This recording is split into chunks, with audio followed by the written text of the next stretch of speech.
cuatro, tres.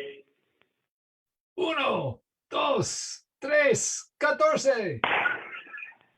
Hey, welcome friends to another episode of Sketchy Ideas, and happy Cinco de Mayo. Sketchy Ideas, the live point, counterpoint video podcast where we illustrate, debate concepts surrounding leadership, personal development, business, personal achievement in a way that may make you think twice before you implement that brand new idea you just found on the interwebs. Hi, I'm Brad James. And I'm Michael Rampolla. And we are your hosts. And today, we're going to dive into something that probably will cause some controversy, but we're hoping will really help out those organizations that Michael and I really have a passion for. And we're going to talk about the importance of how to attract the right types of resources to your nonprofit. But first, a word from the organizations that power us. Go ahead, Michael. Thanks. Spirity helps businesses transform for their next stage of growth. Spirity is the one application-driven business transformation system that enables everybody in your organization to know what they're supposed to do, when they're supposed to do it, and enables the leaders and owners of those organizations to verify that the right things are happening. As your business gets bigger and bigger, there's a greater chance of misalignment as the layers get built in and you as an owner have less contact with the people getting the work done day to day. The Spirity Business Transformation System enables you to have the visibility that you need to run your business well, and enables the individuals in your business to know that what they are doing really matters. That drives engagement, and you know that that drives profits. Reach out to Spirity to help you figure out what the right things to be doing are and make sure that everybody on your team is doing them as well. You can reach us at spirity.com. Brad, back to you. All right. And our other organization, it's your business, so you have to be in charge of everything, right? You're wrong. Even the most organized people need a hand sometimes. Maybe you don't have time to keep up with your social media, or you haven't branded yourself yet. That's okay. Cream City Marketing can help. Our experienced creative team works with you to release stress around marketing. We craft the quality content that gets you in front of your ideal customers so you can reach your business goals. Cream City Marketing will handle all the stress so you can do the rest. Reach out to Erin today by emailing her at erin@creamcitymarketing.com. Cool. All righty. Nice. So let's talk a little bit about why you and I got into this conversation last week. Remember that? That way people can get. I do. Yeah. So we were talking about nonprofits that we have either been a part of in one form or other, nonprofits that we're working with or supporting. And what we were challenged by was how many nonprofits with great missions and visions and all the right ideals and even a lot of the right people and resources still struggle to achieve that mission, reach those goals, and serve all the people that they want to serve. And one of the reasons that we are proposing is holding them back is the fact that they're thinking like a nonprofit, and they believe, potentially incorrectly, that nonprofit puts limits and constraints on them because of that status. What do you think? Is that a fair frame? Oh, is it just me or I lost Brad's audio? Is it me? Is it Brad? Is it live? Is it? No, it's me. At least for me, I think I believe in the causes of nonprofits. I get frustrated with the fact when we have clients who struggle to hit those goals because it's almost like a mindset or a belief system that they can't or shouldn't do certain things because of that label of nonprofit. When you and I had discussed during this conversation, there's a difference between nonprofit as a business model versus nonprofit, the tax status. Every nonprofit, if they are a certified nonprofit, which means you have a board, right? Which means you have stringent accounting practices, which means, you know, you're doing certain things with cash flow every year that you're basically spending as much as you can, right? You don't have profits in the financial sense of the word because it's going towards scaling or achieving your mission, vision, goals, etc. That's a tax status, right? The thing about nonprofits as a business model is I've never seen any two nonprofits with the same business model. So for the sake of today's conversation, I really, and Michael and I, we struggled with this because we're like, we don't want to piss people off. That's fair. Yeah, because here's the thing, folks. Brad said it. It's the mission, right? And if you are a part of anything that even remotely looks like a nonprofit, the reason you got involved with it is because of the mission, because of the organization's goals it's designed to achieve, right? You didn't join it because it's great at making money. You joined it or got behind it because of what it's doing, right? And you know what? By the way, if you're an engaged employee, same is true of the business you're a part of. Something about the vision and mission of the organization you're a part of, you like what they're doing and therefore you're a part of it, right? That's engagement. That's why you join up. Typically, it's at least a part of it. Same thing's true here, but I think just in a greater degree. Yep. And I think that that's something to keep in context as we go through this. All right. So if we can all agree, if you're watching this, that we are not criticizing the fact that you've chosen the nonprofit tax status. In fact, it's extremely admirable, and it's like 10 times as hard to run an organization that way. Totally understand, right? The thing we want to bring to the table today is that there has been this debate, and both Michael and I, we work with nonprofit organizations all the way from executive boards and strategic mission, vision planning to whatever the director staff looks like, all the way down to volunteer staff and everywhere in between. And we've done it for both a long time, and we've had a lot of positive results. And I would tend to say we've even had some negative results to some extent, and that's okay. That's how we learned. At least that's how I got started in doing what I do now, is I helped a lot of nonprofits for free make sure that after the 07, 08 debacle in the world, actually survive by shifting how they thought about their business model. Yes. Period. Exclamation point. The thing you have to understand with this is that as a nonprofit, even though you are straddled with maybe some other challenges because you have more stringent accounting practices, you also have typically free customers, or in some cases, you might call them stakeholders, which totally makes sense. The challenge is as a CEO, executive director, whatever your role is understanding how you satisfy those three stakeholders consistently. One of them being your board, one of them being your leadership team and your staff or volunteers, and the third being we'll just say your funders in this for the sake of this.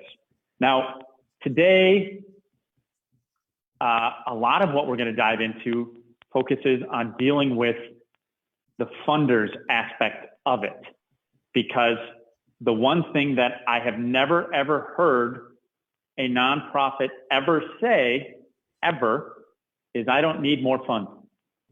Mm-hmm. Michael, have you ever heard that? Yet to. I'm hoping that's a future state that I'm striving for. We don't know what to do with all this money. Like, that would be like you've ascended as a nonprofit, right? Yeah. But no, not yet. Not yet. So that being said, there's clearly a need for this type of thinking. And as I began to dive into and do some very interesting research, we came up with some interesting for statements and some very strong against statements of thinking about your nonprofit as a business, right? Because at the end of the day, your organization is a business. Doesn't matter if you're making money. It doesn't matter if you have volunteers. It doesn't matter if you have a board that is volunteering their time. It doesn't matter if you're giving your time. It doesn't matter even if you have zero cash flow and it's straight up just volunteer based. It's still a business at the root of what the business is. You have a mission. That mission is what you are trying to fulfill, and you do that by serving a community of sorts.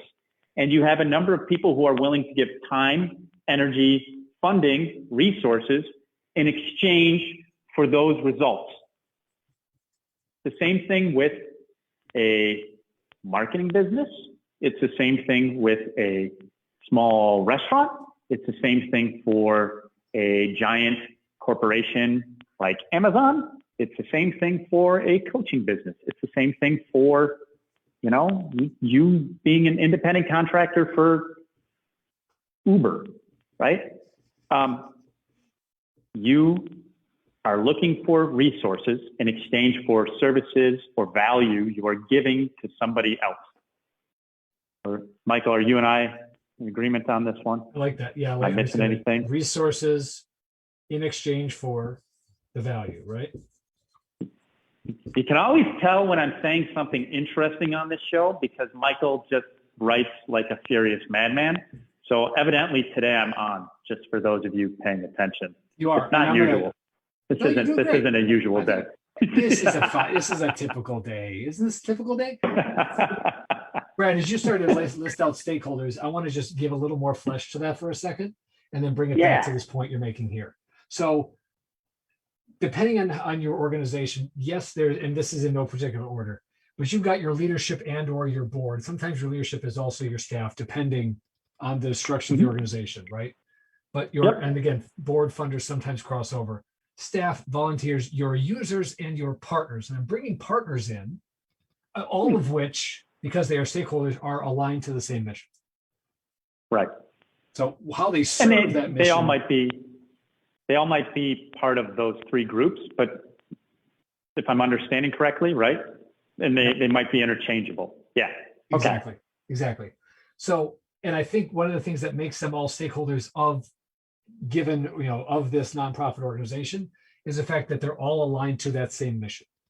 So, right, you might have other potential funders who aren't aligned to your mission. Well, they're not going to be funders of your org.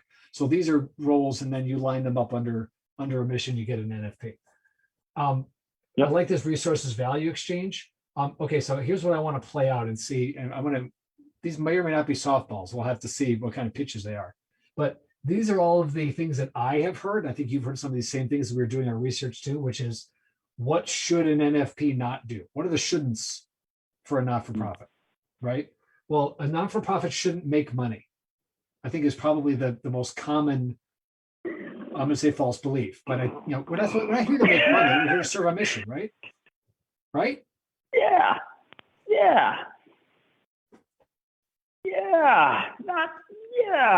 I don't know how you do it without resources, aka cash in most cases. There you have it. Right. Folks, I don't love that money makes the world go round. I'll be totally transparent on this, but it's a law of gravity that in order to get a resource, you need to exchange a resource for some value for said resource. Like that is, there's, the law of conservation of energy. There's probably also the law of conservation of resources and other kinds of funding. So you can't just create it. You have to exchange for it. One becomes the other. So if you're going to serve a mission, you're going to need some resources. You need to acquire those resources first. Without any resources acquired, you have no materials and supplies to serve that mission. All right. A non-for-profit shouldn't focus on revenue, which is similar to making money, but not quite the same thing, right? We shouldn't be focused on revenue. All of these are giving me like heart palpitations. Okay. I'm trying not to trigger you. I apologize. Why is this so? Brad, tell me. I gotta get the close. Brad, tell me more why this is so hard for you. What is it about this conversation that brings you pain? Because I really, again, I believe that nonprofits, like if you're looking at nonprofits, are some of the potentially most powerful organizations in the world, because the ethos behind them most of the time is not selfish. It is in fact selfless. The challenge with it is that because it is so selfless, people forget the whole law of like, put on your oxygen mask first, or you can't pour from an empty glass, or all of those things, because of this mindset around nonprofit world, right? And it pains me because I've seen some phenomenal organizations collapse because they're not making it a priority. And so that's why it's a struggle for me. And I've seen other organizations scale and achieve their mission tenfold, all the way to the point where now they're impacting innovation, to the point where they're actually like doubling and tripling down on their goals to actually like quadruple or 10x or 20x where they want to go and what they want to see. And the difference between those organizations literally is not the mission or the quality of the values or the people in the organization, but it is the mindset around how that organization executes on achieving what they're trying to do. And that is like, that's why this is so painful for me, because one, it's painful for me, one, because I really enjoy helping most nonprofits. Same point in time, there's also some of the most challenging and and frustrating sometimes work, because you're constantly dealing with this idea of money is like this necessary evil thing, rather than, hey, this is like the well of life. And if we tap into the well of life, look at what we can do with it. I mean, and that's the part, is like, I've seen a number of executive directors like retire without achieving it. And then they're all sad. And it's like, you realize if you had just changed a little bit of your approach, I'm not saying change just change a little bit. Right. You're not affecting the ethos of it. You're not doing anything else except plugging in your power into the wall so that you have a constant charge of electricity to run through the organization to power whatever you're powering on the other side of it. That's why. I don't have a passion for this stuff at all. No, not at all. Not at all. So here's what I'm hearing. I'm trying to pull out the concept here, which I think one of the key concepts is the business model, the mission, and the mindset are three components, but they're not the same thing. Right. Right. And that's for any organization, profitable, not profitable, profit, nonprofit. How are you doing what you do? What are you doing? How are you doing it? And what's your approach? Which is like ethos and culture and all those other good things. And the nonprofit status is not even in here technically, because it's just a thing. You happen to have nonprofit It's a tax structure. It's a tax structure that has you might as well be, are you an LLC or an S corp? Does it really matter? If you're an LLC or an S corp, does it really matter? Does it impact these three things? No. I don't think so. Like I coach a lot of people who want to start a nonprofit. I go, look, before you make whatever that tax decision is, understand what that means for you to do on an administrative side. It is in fact more challenging to have a startup nonprofit than it is to have a startup for-profit business. Right. Period. Yep. It's true. You can always convert later is what I tell them. A potentially unnecessary hurdle. So yeah. All right. So gets us to the idea. Okay, so the selfless altruism. I think we got to get to the meat. We got to get to the stuff that we want to share with. Then I think here's the meat, because I think you're right. Two things. So these two ideas go together, right? And then this one, and then here's our last one. Yep. I'm going to give you two options. You can decide which one you want to take next. Do you want to talk about not-for-profits shouldn't limit who they serve? Or do you want to talk about non-for-profits shouldn't track results and evaluate ROI? Oh, that definitely the second one. Most definitely. All right. So Brad, I'm a non-for-profit. It does, as long as I'm serving my mission, and as long as I know that I've got great anecdotal, qualitative stories to tell, I'm going to be okay, right? As long as I have great, examples of people I've helped, single great stories I can tell, and as long as I have a great story to tell, I don't need to care about results, right, Brett? I would say you have some great marketing, but that's about it. I like that.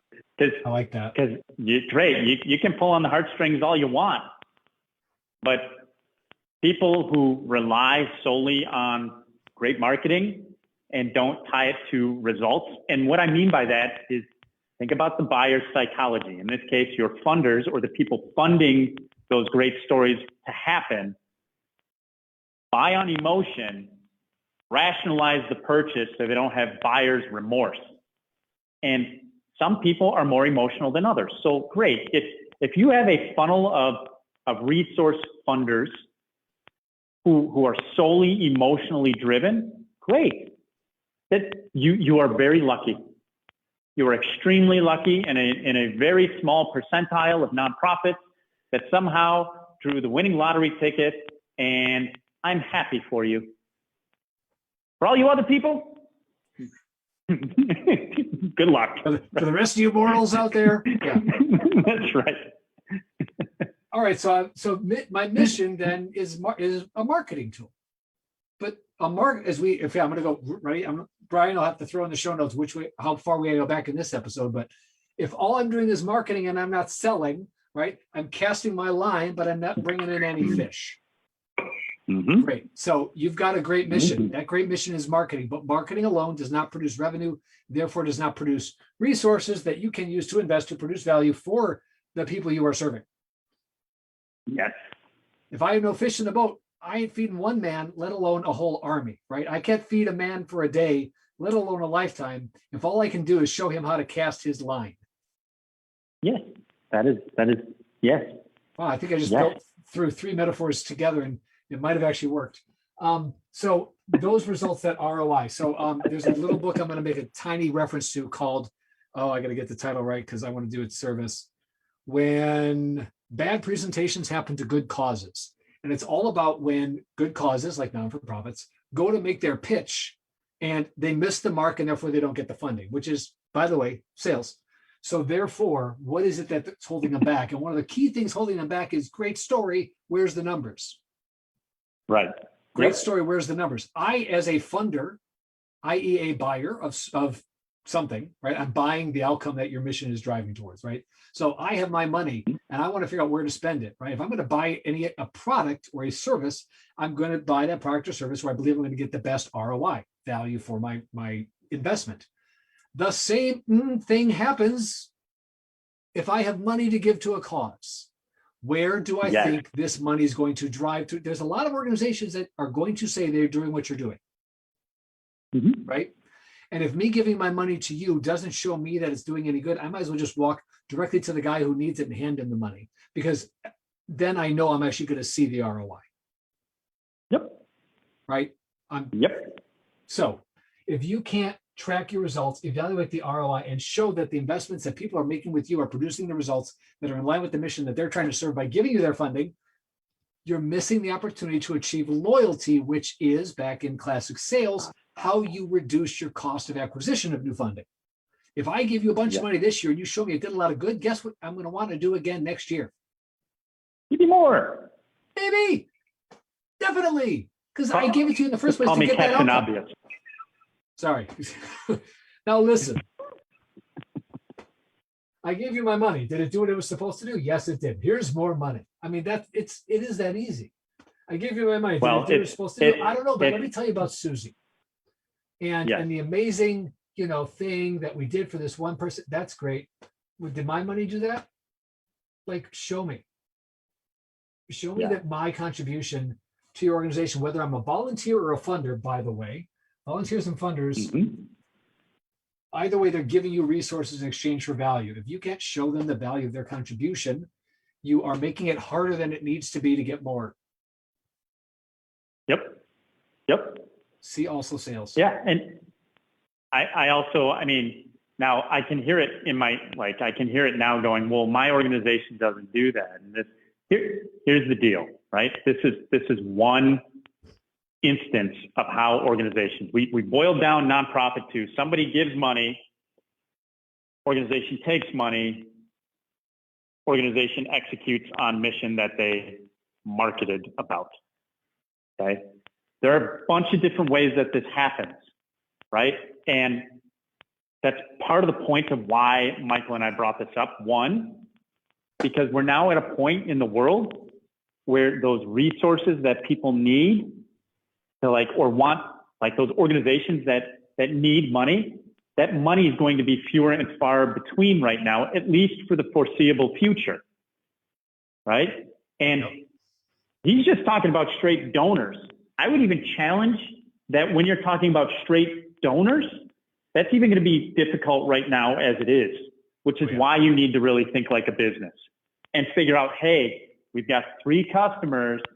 What are each of those 3 customers? Who are they and what are they buying, right?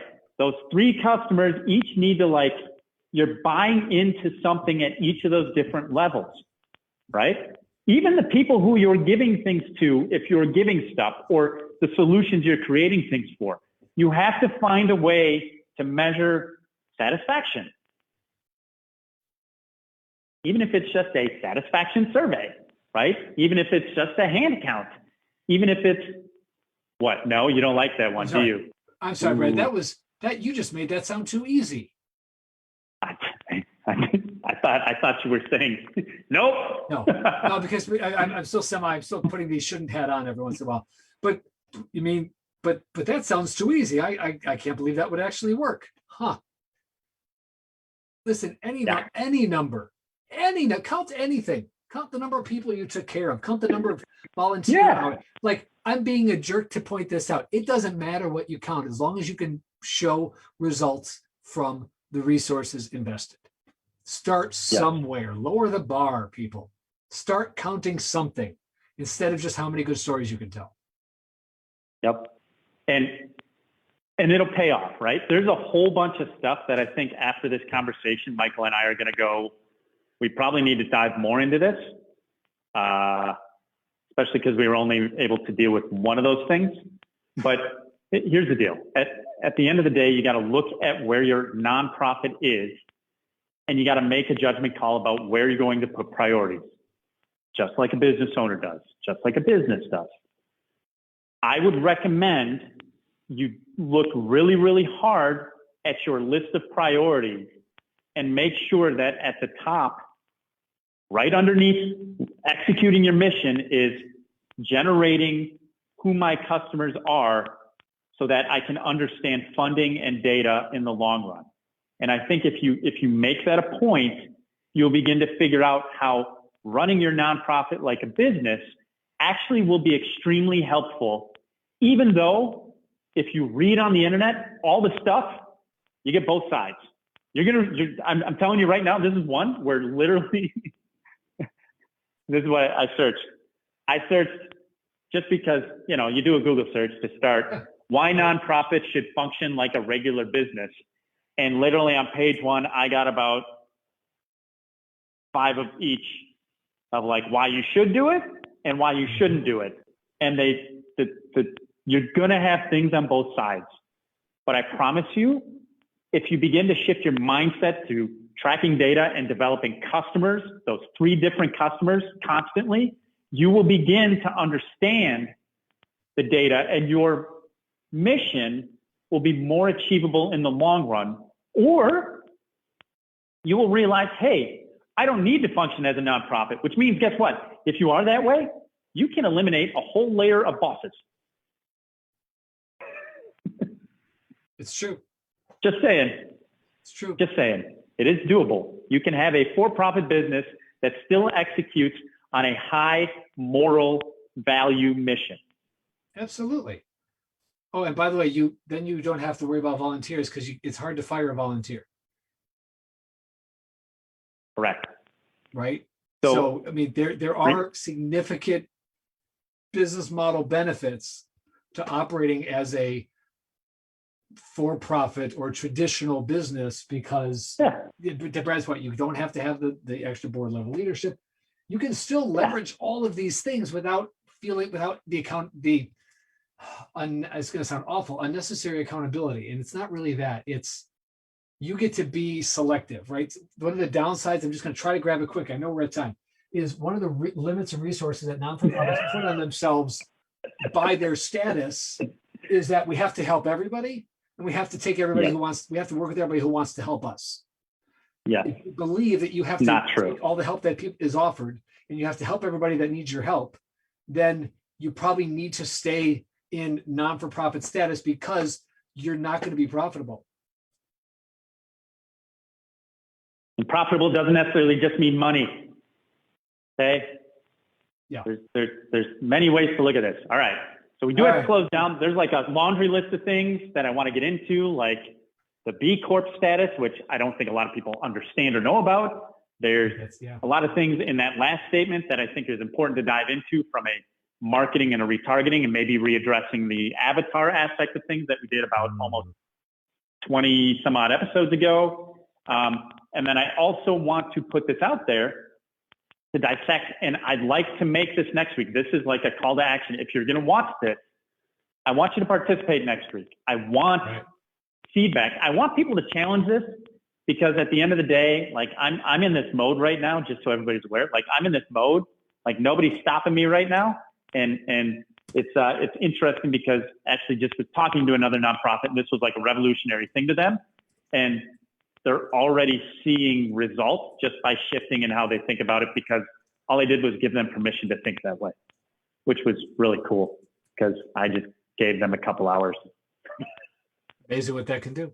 If you're involved in a non-for-profit in any way, if you're a non-for-profit leader and you're catching this, let us know. Comment, let us know. I'm a leader of I'm involved with, I'm on a board, I volunteer with. We want to talk to you about your experience in that space and see if some of these ideas you've run into them and how they helped you or hurt you in that non-for-profit achieving its altruistic mission. Let us know. We want to talk to you. So comment or hit us up at, what's our official info at sketchyideasshow.com. Is that our, there it is. Hit the producers. Yes. There we go. Reach out to us in the comments or send us an email to info@sketchyideasshow.com. If you are involved in a non-for-profit and want to talk with us about why your mission is awesome and people should be just giving you money, I don't think you're wrong, but I want to make you more right. So come re-engage with us and we will help you out again next time. And with that, Brad, I think we should probably close it out. If you like today's show, share it with friends, please. Share it with friends. We're on podcasts. You can find us Spotify, Apple Podcasts, anywhere your podcast dreams or aspirations lie. You can find our videos on YouTube. You can also go to our website, sketchyideasshow.com, click on the episodes link up at the top in the menu, and there's the laundry list of the episodes that we've built so far, along with we're beginning to add some other little bonuses in there that you can get from those, specifically looking at some of the episodes where we actually broke out frameworks and the documentation and the forms that we talk about in those episodes. We're beginning to throw those in there too. So with that, just remember, because we're talking about sketchy ideas right now, and you may agree or disagree, doesn't mean it's not worth exploring. We'll see you next week, Wednesday, 1:30. Take care.